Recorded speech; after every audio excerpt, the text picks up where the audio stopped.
Ороомын дөрвийн үзэгчтэй Дефакто Тойм нэвтрүүлэг эхэлж байна. За ингээ эдийн засгч студид эдийн засгч Ярилцсан хүрцээрсэн байна. Танд Ороомын дөрвий. За сайн байцгаана уу. За ингээд бүгдээрээ өнөөдрийн сэдвүүдтэйгээ танилцъя. У.Хүрэлсүхийг ерөнхий сайд дэвшүүлэхээр Монгол Ардын намын баг хурал шийдлээ. Азийн хөгжлийн банк эдийн засгийн өсөлтийг энэ онд 4% гэж таамаглаж байна. Австралийн иргэн Муншид Монголын шүүхээс 11 жилийн ял онолоо. Малын гоц халдвар төвчөнд дарахж байна. Мөн Тарвага агнахыг хориглосон шийдвэр гарлаа. За ингээд өнөөдрийн сэдвүүдтэйгээ танилцъя. Ингээд сэдвүүдийн эхний сэдв маань Монгол Ардын намаас Монгол Ардын намын баг хурал болсон. За уг хурлаас болохоор 3 хүн нэр дэвшнээс У.Хүрэлсүх олонхын санал авсан байгаа. За ингээд Монгол Ардын намын дарга Муншигийн холд ерөнхийлөгч зөвшөлтсөөр өргөн мэдүүлсэн. Ерөнхийлөгч харин маш хурдан хугацаанд хариу өгөөд төрийн байгуулалтын байнгын хороор хэлэлцсэн.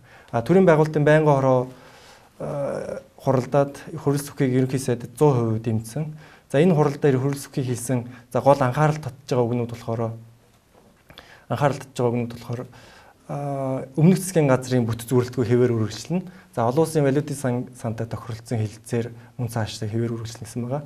За миний хувьд бас нэг анхаарал татсан өгүүлбэр болохоор авилгалтай тэмцэнэ гэсэн ийм мэдээллүүдийг хэлсэн байна л да. Тэгэхээр Хүрэлсүх бол нэгдүгээрт улсын хурлын гишүүн биш. За хоёрдугаарт Монгол Ардын намын дарга биш ийм хүн ерөнхий сайдад томилогдохоор боллоо л доо. Энэ талаар таны байр суурийг сонсомоор байна. За таны сая хэлснээр баг хурал боллоо. Их хурлаа зарласан. 45 хоногийн өмнө зарлалт юм байна. За их хурлаас баг хурлынхаа гишүүдийг солих юм байна. Тэнд 245 хүн байдаг. Тэр 245 хүн чинь дотроо тэр юуны удирдах зүйл юм да хуучнаар улс төрийг тавьчаа. Тэрний 33 хүнээ бас бүгдийг солино гэж ярьж байна тийм сая. За тэгээд цоо шинэ хүмүүс гарч ирэх болтой юм. Гэтэ Хүрэлсүх одоо гэдэг хүн намынхаа дарга болж чадахгүй дараагийн засгийн газар ховор нийлээд хэврэг байх магадлалтай. Харин тэр шинэ удирдлагууд нь бас ерөнхий сайдтайгаа яаж хамтарч ажиллах вэ гэдэг нь их сонирн байна. Тэгээд тийм учраас бид тэр Хүрэлсүх гэдэг хүнийг намынхаа дарга болох асуудал хамгийн түрүүнд тавигдах болов гэж хүлээж байгаа. Ямар ч гэсэн одоо ингээд маргааш 10 сарын 2-нд улсын хурлаар ухнаагийн Хүрэлсүх гэдэг хүнийг ерөнхий сайдаар одоо ихэнхийнхаа юугаар сонголтоор батлах юм байна.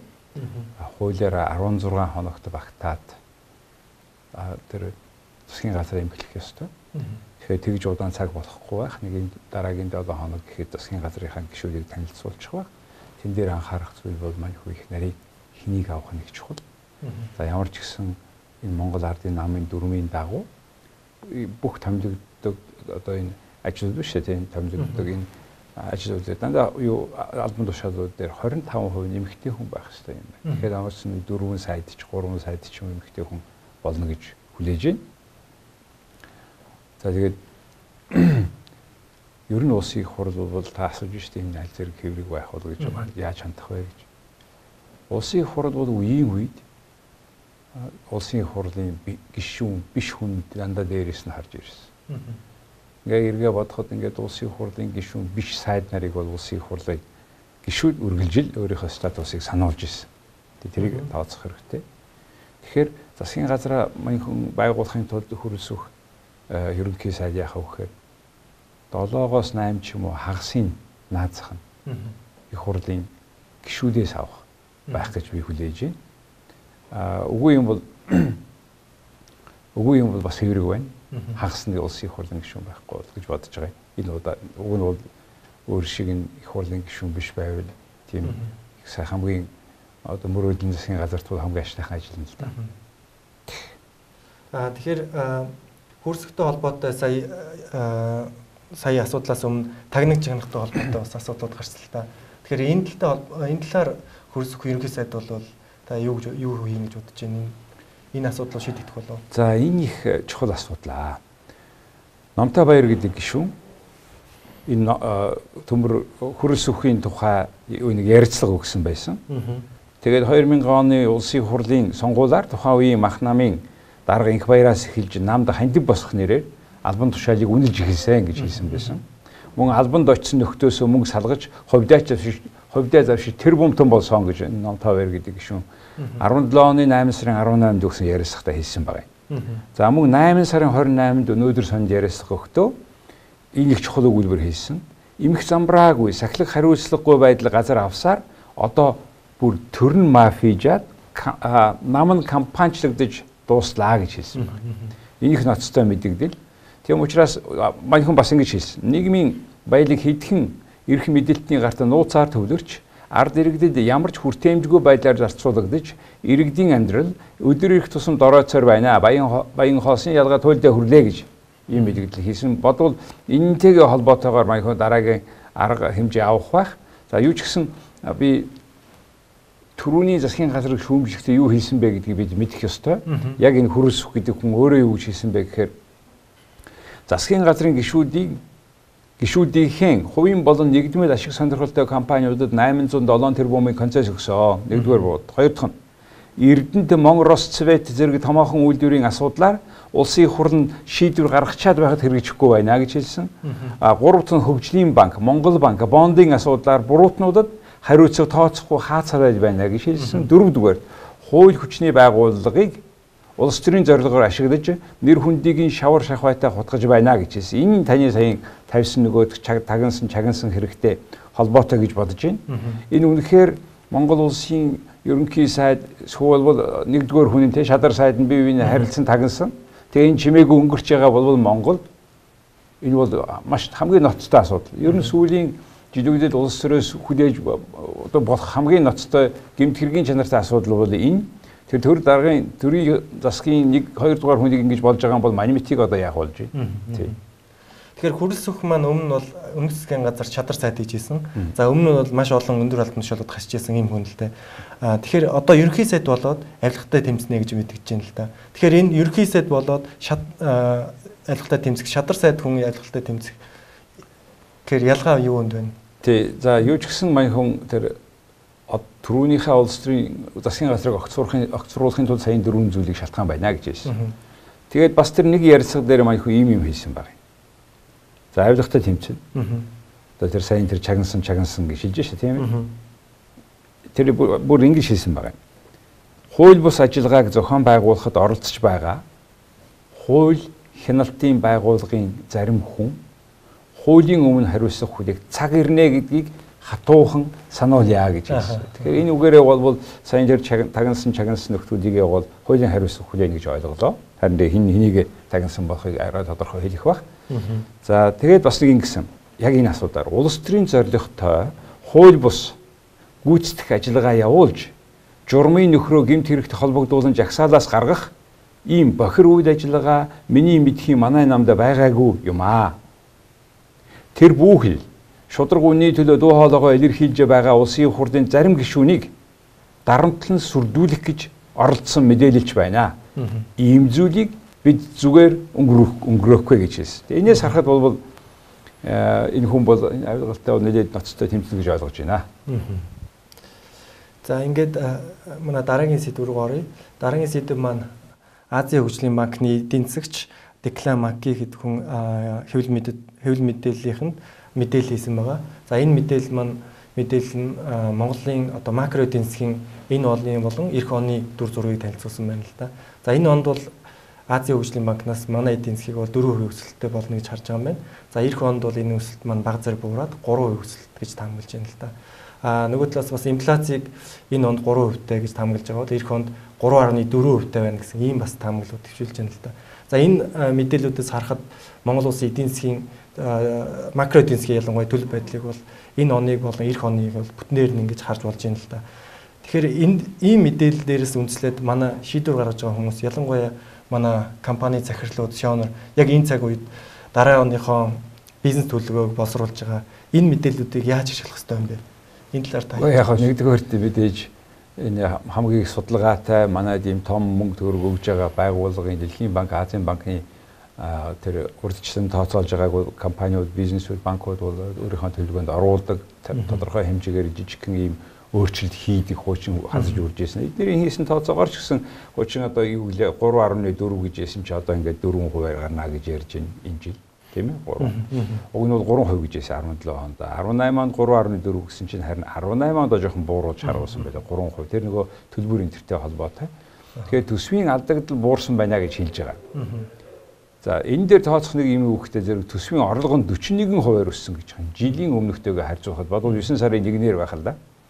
А зарлага 9.6% өссөн байна. Гадаад худалдаа өнгөрсөн оноос 70% илүү ашигтай болсон энтергээ хэлсэн. Тэгэхээр энийг ингээ сайн хараад байхад окей, монголчууд мөнгөтэй болж, төсөв орлоготой болж. Гэтэл энэ мөнгийг одоо нөгөө дараагийн өрөө зарахад ашиглахгүй болтой юм. Яагаад гэвэл Азийн хөгжлийн банк нэг тэрбум орчим төгрөг энэ олон улсын валютын сангийн нөгөө өргөжүүлсэн санхүүгийн програм дотор ороод манайд өгөх ёстой. Өгнө гэж амласан. Тэрнийхэн хагас нь сая энэ хүү анхудаага хэлсэн шүү дээ. Тэр бүхнийх нь хагас нь бид нар төсвийн алдагдалд оруулна гэж. 500 орчим сая доллар наазах нь төсвийн алдагдалд оруулах нь л дээ. За тэгээд энэ олон улсын байгууллагууд төсвийн алдагдлыг ингээд нөхөж өгөөд идэг. Энэ одоо зээл үү хүү юу гэдгийг иргэд бас сайн мэдэх ёстой. Хүү бол хизээ зээл бол хизээ төлөгдөх юм. Эсвэл зүгээр зээлүүд тусламж юу гэдгийг бас анзаармаар байгаа юм. За юу ч гэсэн ийм их мөнгө орох юм байна. Гэхдээ нэг юм бий. Өөр нэг юм тэр Азийн хөгжлийн банкны тэр 500 сая долларын лавал 100 сая нь эсвэл тэрнээсээ гадна ч юм уу 100 сая нь банкуудыг эрүүлжүүлэхэд орно гэж заасан байлаа тийм ээ. Тэгээ энийг нэгтгэе юу бодож юм гэхдээ зэрэг саяын хийсэн дотроос тэр банкийг чанаржуулахад эрүүлжүүлэхэд оруулна гэдгийг цаана юу ярьж байгаа юм бэ гэдгийг би хэлмээр байна. Өнөөдөр та бүхэн мэдж байгаа олон улсын валютын сангийн өргө төгсөн санхүүжилтийн хөтөлбөрийн дагуу Монголын банкуудын активыг шалгаж байгаа. Чанарыг нь шалгаж байгаа. AQR гэдэг нэрлэдэг Asset Quality Review гэдэг. Энэ 11 сарын эцээр дуусах байх. Монгол банк болон засгийн газар дээр энийг ярих байх. Бодвол нууцлал ярих байх. Ер нь бол тэр цагт банкуудын активыг ингээд ангилаад муу болон найдваргүй зээлүүдийн банкны нөгөө муу найдваргүй зээлийг төлөх зээлийн эрсдлийн сан гэж байгаа. Тэрүүгээр нь хаалгаад эднүүдийг балансаас нь аваад тэгээд бүр тэр мөнгө нь хүрээгүй бас муунуудыг бүр ялгаж аваад улс орон даяар муу активийн муу зээлүүдийг ингэж тусад нь баг үнээр худалдаж аваад тэгээд тэднэр дээр ажиллах байх гэж би бодож байгаа. Нөгөө банкны нөгөө төлбөрийг баргадуулах халбууд ажиллана гэж бодож байгаа. Тэгэхээр хэрвээ энэ шалгалт үнийн зөвлөл хийгдэх юм бол наазах нь 100 сая доллар байтгаал мөнгө хэрэгтэй болно. Яагаад гэвэл бид нар тодорхой жишээн дээр одоо хувь хүмүүс дээр мөнгө адилхан гэрээ хийгээд мөнгө зурчуулсан тэр юм харагдаад байгаа шүү. Энэ юу улсын их хурл хүртэл энийг ингээд зарлаад байгаа зарим банкн дээр. Тэгэхээр энэ үнэхээр зөв үнэн тийм л юм бол бид нар 100 байтгаа сая доллар энэ банкаа эрүүлжүүлэхэд хэрэгтэй. За өөр нэг анхаарах ёстой зүйл бол миний бодлоор 2018 онд 3.7%-аар өснө гэжээс эдийн засгийн гайдар 3% болгож шүү дээ. Миний бодлоор энэний цааш шалтгаан бол манай урд хил дээр үүсээд байгаа бодит байдал. Одоо хятадууд хилээр нэвтэрж байгаа нүүрснийхаа нэвтрэлтийг 2 дахин багасгасан. Энийг одоо иргэд юу ярьж байгаа гэхээр ямар ч гэсэн бид улс төрийн шахалт үзүүлж байгаа гэж үзэж байгаа. Тэгээд ийм орчинд одоо бас их тооцож ажиллахгүй болбол тэгэл манай урд хөрш чинь нөгөө хилээр оруулж байгаа юм а эсвэл 2 дахин 4 хаалгатай байснаа 2 болгочих юм, заримдаа хаагаад амарчих юм. Гэх мэтэр энэ нэг юм хоёр улсуудын энгийн сайн хөршүүдийн хооронд худалдаа наймаа хийдэг энэ юм худалдаа наймааны бус аргаар юм гэж шахалт үзүүлээд байна л гэж би анзаарч байна. Тэгэхээр олон улс Азийн хөгжлийн банкны эдийн засгч мэдгэж байгаагаар за тэдний тооцоололоор бол энэ онд нүүрсний экспорт бол маш их өндөр нэмэгдсэн. За энэ экспорт маань цаашдаа ч гэсэн үргэлжлэн гэсэн ийм таамаглал дээр суурилж эдийн засгийн өсөлтийг бол тодорхойлсон байна л да. Тэгэхээр энэ хэр бодиттой юм бэ? Тэгээ яг нүүрсний экспортын энэ жилийн эхний хагас чинь дараагийн 2 жилийн хооронд бараг 2 дахин зөрүүтэй уналттай гарах юм шиг байна. Яг одоо энэ маягаараа бол 160 км чи хэвээрэл байна шүү дээ. Одоо тэд нар чинь нөгөө энэ өдрүүдэд Хятад улсын үндэсний баяр гээд амраа явчихна. Тэгэхээр тэр очер бол богинохон биш бол урт болно. Жолоочдоор кабинд 14 хонж байгаа ээлжилж. Энэ асуудал одоо яг энэ маягаараа явах юм бол би энэ жилийн нүүрсний экспортыг ингээд ийм техникийн шалтгаанаар гэж хэлж болох юм бол тий. Онч чинь. Энэ нэгдүгээр асуудал. Хоёрдугаард сая хойд солонгосоос авж ирсэн нөгөө нүүрсээ ингээд хориг тавьсан байсан шүү дээ. Тэр хоёроо цуцалцсан. Өнгөрсөн 7 хоногт. Тэгээд тэр антрацит гэдэг бас сайн чанартай кокс чуурс араа баг. Тэр нүүрсүүдийг авахаа үргэлжлүүлнэ гэсэн. Тэгэхээр энэ бас манайд нөлөөлөх байх. Яг л санкц 20 50-ц бид нарын экспорт илүү явж эхэлсэн шүү дээ. Одоо 20-го болимогт бид буцаагаад нөлөөлөх байх. Тийм учраас би ямар ч гэсэн оны 2 дугаар хагас бол нүүрсний экспорт багаснаа гэж бодож байна. За бас нэг анхаарал татж байгаа юм бол шатхууны экспорт шатхууны татвар нэмэгдсэн. За энэ нэг болохоор Азийн хөгжлийн банкны тэнцэгч бол манай инфляцид бол нөлөөлсөнгүй гэдэг ийм мэдээлэл хийсэн байлаа. Тэгэхээр энэ тал дээр таны бодлого? Тэр ийм шүү дээ. Монгол улсын төл шатхуунд тусгай акциз буюу тусгай татвар тавьдаг. Тэгэхээр тэр тусгай татварынхаа хэмжээгээ өгсөж бууруулах маягаар үнийг хэлбэлзүүлэхгүй зарж байгаа үнийг нөгөө энүүгээр нь өсөж бууруулж удирдах байгаа юм тийм. Тэгэхээр одоо энэ бол тийм байна л та. Энэ нөгөө өсгөж бууруулж байгаа нь нөгөө нефтийн компаниудын оруулж ирж байгаа компаниудын алдагдал дээр хэрвээ их байгаад байх юм бол татвараа багасгах чинь. Тэгэхээр нөгөө татварт ирэх мөнгө нөгөөдөө чинь хөө явна гэж. Энэ үн тогтворжуулах ийм нэг програм Монголд хэрэгжүүлээд яваад байгаа ийм аргачлал. Тэрний дагуу одоохондоо энэ дотроо бариад байж болж байгаа. Гэхдээ бүх юм хязгаартай. Бүх юм өөр болдог. Тийм учраас аль зэрэг удаа явахыг би мэдэхгүй байна. Юуны өмнө энэ бол Монгол төгрөг доллар хоёрын ханшнаас хамаарна. Тэгэд ер нь ихэнх юм авдаг. Манайх бүх олсон мөнгөнийхөө баг талыг ших одоо бол нэг 3.1-ийг шата түлш болгоод шатаачдаг орно шүү дээ. Тэгэхээр тийм учраас Монгол улсын төгрөгийн ханш нь ямар байх вэ гэдгээс л бүх юм хамаарна. Зөв. За тэгвэл ингээд 3 дахь сэдв рүү оръё.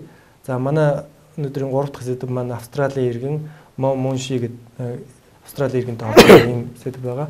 За Мунши нь болохоор Австрали Английн юм давхар иргэншилтэй хүн байгаа. Монгол болохоор Gobi Coal and Energy гэдэг компани эзэмшдэг. За энэ компани болохоор Баян-Хонгор аймгийн Шинжис суманд мөн Говьлтай аймгийн Зээхтийн нүүрсний ордуудыг ийм эзэмшдэг ийм компани байгаа. За энэ компаниар дамжуулаад Мунши нь болохоор Монгол улсын Монис компаниас 25 сая долларын хөрөнгө оруулалт татсан. За энэ хөрөнгө оруулалт татсан боловч хөрөнгө оруулалтынхаа гэрээний дагуу үүргээ гүйцэтгэгээгүй учраас Монис компани гомдол мэдүүлсэн. За ингээд энэ Австралийн иргэнд Монголын шүүхээс 11 жилийн ийм хорих ял оносон байна л да. За энэ талтай холбоотой энэ талаар маш олон Австралийн мэдээллийн хэрэгслүүдээр маш олон мэдээлүүд гарч байгаа. Тэгэхээр энэ талаар бид хоёр ярилцъя гэж шийдсэн байгаа. За ингээд миний бодлоор бол гэхдээ юу ч гэсэн энэ тухай ямар мэдээллүүд байгаа тухай би олсноо яри. Энэ дээр юу вэ гэхээр энэ Мохаммед Ибрахим Мунши гэж хүн Пакистан юм байл гарлна. Пакистанд төрсөн. Монгол их нэртэй эхнэрийнхээ болон түүний ах トゥ нарын нэр дээр Монголд 20 компани, Виржиниа арлд 10 компани байгуулсан 40-50 олон орд газрыг тусгай зөвшөөрөл эзэмшдэг юм байна. Тэгээ гадаадын хөрөнгө оруулагчдаас одоо ихэнх хөрөнгө татсан. Тийм энийгээр бол тэгээд нөгөө татахтаа саяын ярьсан 2 орд газруудыг ашигтай. Энийг би одоо ердөөсөө маш хурдан IPO гаргаад олон улсын хөрөнгөний зах зээл дээр гаргах чинь тэр үеэр чиний мөнгө 2-3 дахин өснө гэж хэлээд олон хүнээс мөнгө босгосон юм байна. Тэр 180 сая орчим доллар босгосны зөвхөн 25-ыг Монголын Монис гэж компаниас босгосон юм байна. Тэгээд тэр мөнгөө босгочоод нөгөө хүн чинь олдохгүй болсон. Тэгээд юун IPO хүртэл одоо уулт гаргаагүй яг нүүрсний унсан барьсан гэж ярьж байгаа юм байна л да. Тэгээд энэ бүхнийг одоо шүүхт өгсөн байна. Тэгээд Монголын шүүх энэ оны 7 дугаар сарын 19-нд хан уул дүүргийн эрүүгийн хэргийн анхан шатны нээлттэй шүүх болсон юм байна. Тэгээд энэ хүнийг үнэхээр ингэж хүнийг залилсан байна. Бусдад их хэмжээний хохирол учруулсан. Тэгээд тогтоол дээр тийм байгаа. Заллих гэмт хэргийг амьдралын их үүсвэр болгосон. Буюу нэг гэмт хэргийг 3 түүнээс дээш удаа давтан үйлдсэн гэдэг юм хүндрүүлэх залтаар ороод 11 жилийн хорих ял оноогоод Монисийн охин компанид тэр хөрөнгө оруулсан. Охин кам One Gate гэдэг компанид 31 тэрбум төгрөгийн хохирлыг нь төлөвлөх шийдвэр гарсан юм байна. Тэгээд одоо Муншигийн компанийн даван заалдаад одоо нийслэлийн шүүхээр бодлого орох гэж байгаа юм байна л да. Тэгээ энийг уг нь нийслэлийн шүүхээр орсны дараа ярих гэсэн чинь гадаадын Австралийн тэр Австралид бас их нэр байгаа юм байлээ. Тэр хүү охин хоёр нь хоёулаа Пакистан хүмүүс Австралийн хэд хэдэн зурагтаар одоо манай аавыг монголчууд ингээ хорцсон байгаа, биеийн муу хүн байгаа юм. 21 хоногт ганц удаа усанд оруулдаг гинлээ. Одоо тэр 30-40 градусын хүйд нь манай аав яах болж байна гэсэн маягаар юм хандсан байлээ. Тэгээд тэрнээс илүү энэ Монгол юу ч гэсэн Монгол улсын өөрийн хууль журмын дагуу нэг юм шийдвэр гаргацсан байна шүү дээ. Тэгээ одоо энэ яах вэ гэдгийг. Тэгээ энийг ер нь зөв шудраг байх үүднээс би энэ Муншигийн тэр хөрөнгө оруулсан компани захирал One Gate компани Limited гэж компани чин зоригтоос тодруулга авсныг та бүхэнд харуулъя. 2009 онд ноён Муншин 3 маш ашигтай одоогоор маш хувьцаанд хямдхан байгаа гэх Defacto, Зарая, Бомбот гэх 3 компаниг танилцуулж Муншигийн компаниас 25.5 сая долларын хөрөнгө оруулалт татсан. Гэвч одоо бидний ярилцсан үндсэн нөхцлүүдийн нэг болох жилийн дотор IPO хийж хувьцааны үнийг өсгөж мад эргүүлээд ашигтай байр суурь бий болгоно гэсэн боловч өнөөдрийн хүртэл бол ногтол биелэгдээгүй. 25.5 сая долларыг худал мэдээлэл өгч одоо жишээлбэл Defacto нь бол кокс нүүрстэй гэж бол хэлж байсан. Гэтэл энэ маань болохоор одоо лаборатори шинжилгээгээр кокс нүүрс биш хүрэн нүүрс гэж гарсан байгаа. Харин мөн одоо 25 сая доллар одоо авахд бидний зурсан хөрөнгө оруулалтын гэрээний нөхцлүүдийг нэгийг ч биелүүлээгүй. Монголд бол хууль бус үйл ажиллагаа явуулсан гэдэг нь тогтоогдсон болохоор эргүүлээд Муншид бол одоо энэ гаргасан 25 сая долларын хөрөнгө оруулалтыг буцааж өгөх ёстой гэж шийдвэрлэл гарсан байгаа. За энэ хэрэгтэй холбогдуулаад би энэ гадаадын хэвлэл мэдээллийн хэрэгсээр Хонконгийн, Австралийн хэвлэл мэдээллийн хэрэгсээр юу гарсан бэ гэхээр энэ Monies International руу Хонконгод арбитражийн шүүд болоод тэднийг харин 11 тэрбум 11 сая доллар төлөхөөр гаржээ гэсэн юм мэдээлэл гараад ирлээ. Тэгээ энэ хоёрын хооронд юу болсон гэдэг ялгаатай юм бэл. Тэр энэ Monies-ийн ах トゥ нар байгаа юм байна компани. Гэтэ хоорондоо бизнесээр ялангуяа тэр жаргал сайхан гэдэг хүн холбоотой биш юм байна л. Гэтэл тэр хүн бол бас энэ компаниас нь 9 сая долларын зээл авсан юм бэл. Тэгээд тэр нь цагтаа тэр төсөл нь хэрэгжээгүй зээлээ төлж чадахгүй болохоор Хонконгод тэр хүнийг шүүхэд өгөө тэр хүн энэ компанид 11 сая доллар төлөх ёстой болохоос биш Monies нь биш юм бэл. Ийм хоёр ялгаатай юм дээр гадаадын хүмүүс ингээд толгойн эргэцсэн ийм л байдалтай байгаа юм байна. За юу ч гэсэн бид нар ингээд өнөөдрийн энэ асуудлаа дэлхий дээр нь Монголыг дахиад гадаадын хөрөнгө оруулагчийг хорж байна гэсэн юм мэдээлэл гарч байгаатай холбогдуулаад хэлж байна. Тэгээ нэг шудраг байлгахын үүднээс бусад холбогдох хүмүүс бид нартай бас холбогдож өөрсдийнхөө тухай ярьж болно гэж хэлмээр байна. Австралийн Perth Now гэдэг сайдад мэдээснээр болохоор Муншигийн компанид болохоор KPMG, PwC гэсэн хоёр компани аудит хийсэн гэсэн. За энэ аудитын дүнгээс бол ямар нэгэн фрод буюу санхүүгийн залилангийн хэрэг илрээгүй гэсэн ийм мэдээллийг Австралийн сайд мэдээлсэн байна л да. Тий, тэгээд энэ ер нь нөгөө уул уурхайн эрсдэлтэй бизнес хөрөнгө оруулна. Тэгээд тэр нь болж гинөө, бүтэж гинөө, заримдаа бүтдэг, заримдаа бүтдэг тийм юм байгаа л да. Гэтэ энэ хүн болохоор энэ шүүхийн хаан уул дүүргийн шүүхийн материалыг ингээд үзэхээр юу гомдол яаж гарч ийн гэхээр тэгээд тэр мөнгийг босгуулаад бас мөнгө авмагцаа уулзхаа болцсон зүгтаад олдохгүй болсон.